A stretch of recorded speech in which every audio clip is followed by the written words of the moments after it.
semua. Saya Olivianta Caroline Proginting dari tingkat 1B. Dan saya Uli Arita Sinaga dari tingkat 1B. Di sini kami akan membuat video mengenai sampah yang terkait kesehatan lingkungan. Dengan mata kuliah pengantar teknologi informasi yang dibawakan dosen pengampu Ibu Delicia Putri SKM MKS. Kemana sih perginya sampah setelah kita membuangnya? Apakah benar sampah itu hilang begitu saja? Setiap hari kita pasti menghasilkan sampah dari aktivitas sederhana seperti bungkus makanan, minuman kemasan, penggunaan tisu, dan sampah plastik lainnya.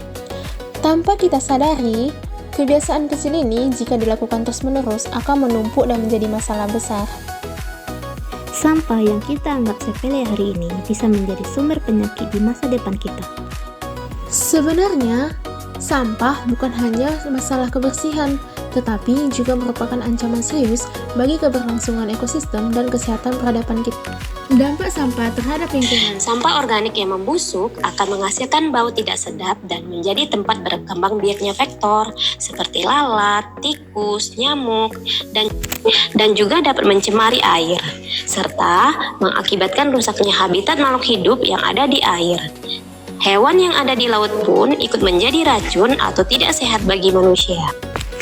Sementara itu, sampah anorganik seperti plastik membutuhkan waktu puluhan hingga ratusan tahun untuk terurai dan dapat memicu polusi tanah atau air serta merusak ekosistem laut. Sampah terhadap kesehatan lingkungan yang kotor dan penuh sampah menjadi sumber berbagai penyakit. Contohnya dari asap pembakaran sampah. Akibatnya, pilek, batuk, pusing, dan penyakit ini sangat berbahaya, terutama bagi anak-anak. Eits, jangan takut dulu. Masalah ini dapat dicegah dengan menggunakan 3R, reduce, reuse, dan recycle. Pertama ada reduce. Reduce ialah mengurangi jumlah sampah atau limbah yang dihasilkan. Yang kedua ada reuse. Reuse adalah menggunakan barang yang masih bisa dipakai. Yang ketiga ada recycle. Recycle adalah mendaur ulang bahan yang dapat diolah menjadi barang baru. Ketiga R ini memiliki contohnya masing-masing, yaitu pertama, reduce.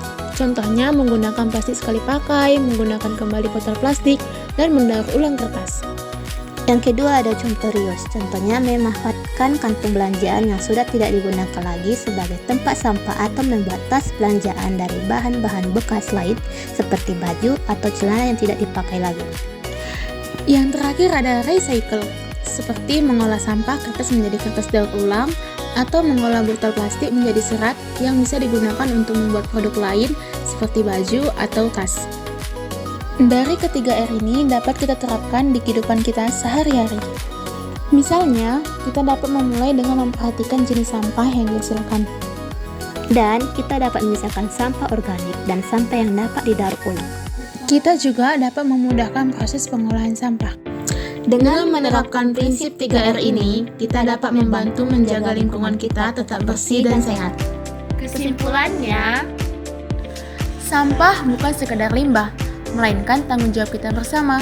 Masalah sampah merupakan persoalan kompleks yang memerlukan solusi berkelanjutan seperti 3R. Di mana prinsip 3R merupakan strategi paling efektif dalam mengelola sampah secara mandiri. Dengan melakukan prinsip 3R, kita tidak hanya memperpanjang umur tempat pembuangan akhir atau biasa kita sebut dengan TPA, tetapi juga ikut serta dalam menjaga kelestarian sumber daya alam dan mencegah pencemaran lingkungan.